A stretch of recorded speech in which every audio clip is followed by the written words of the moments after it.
If you're rich, financially rich, and you're not prepared to go to jail, like your life is not set up where you can go to jail and your people can be protected, your kids, your women, whatever it is, correct, you're poor. Yep. And my question for you is, how do you prepare for jail?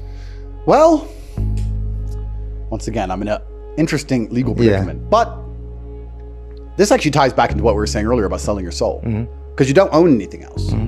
I don't think many people at home actually understand that they don't own anything. You buy a house, you own it until you don't pay the property taxes, then they come and take it off you. How do they take it off you? Violence. Police come. If you disobey the police, you get shot. They come with violence. Then you go to court and say, that's my house. I paid for it. My whole family have lived there. It's mine. And they say, but you didn't pay your property taxes and we put the taxes up even though we've just randomly raised them and you can't afford it because you lost your job because you were locked in your house because of Corona. We still took your house off you.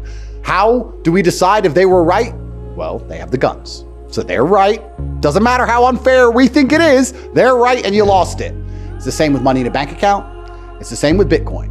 I mean, unless you have a boating accident, if you leave it on an exchange, trust me, they'll take it. Which is crazy, by the way. I heard you say that. They'll take it. They'll find it. If they get your computers, laptops, etc., they'll find it. It's very hard to be rich now because most people are so concerned with making money that they never sit and think, what would I actually do? Yeah. Let me ask you a question. If I gave you $50 million today, let's say I gave you 1 month's salary. Yeah. Take it. Where would you put it?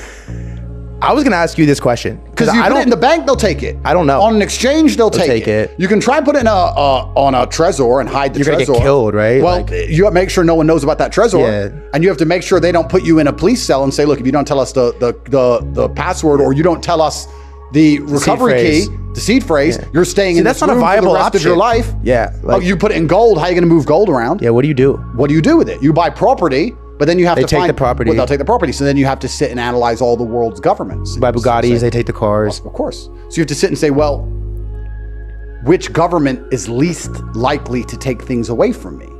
And then you realize you're living inside of the American empire. So any government which you'd like to live in, at least, the American empire can pressure. If you're important enough, if you're not insignificant, you have a house in Thailand. The American government can, via their embassy, pressure the Thai government to take the house. Thai police turn up.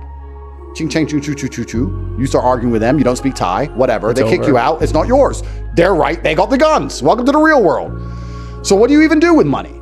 And then what do you do with money once you go to jail?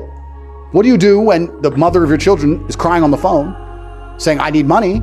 And you're like, well, this call's recorded. So you're just going to have to wait. Damn. I'll fix it. This call's recorded. Wait. Oh, but, shut up. Shut up, yeah. The call is recorded. Wow. But women, they're women. Oh yeah, but I need to. So here's. I'm going to answer your question. Go.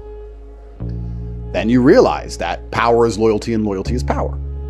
Power is loyalty and loyalty is power. So the only way you can truly set yourself up to go to jail is have loyalty. Is to have other people who can fill your place when you're in jail. How do you vet loyalty? Well, that's another whole very interesting topic. But the point I'm asking, a hypothetical situation. Say a hypothetical scenario. Let's imagine there was this very tall, handsome, smart, funny, interesting, rich, charismatic, 5'11". No, not. He has to be at least 6'3", called Top G, who's in jail. And let's imagine that he was being hit with a global embargo for money laundering, part of a bullshit case. Yeah. And that every government in the world was trying to shut him up and take all of his things. And the mother of one of his children needed to eat. He would need somebody who he knows, who has no social media presence, who isn't known by anybody, who doesn't exist, who had access to hundreds of millions of dollars. And he'd have to trust that person to the point where they would never rob him.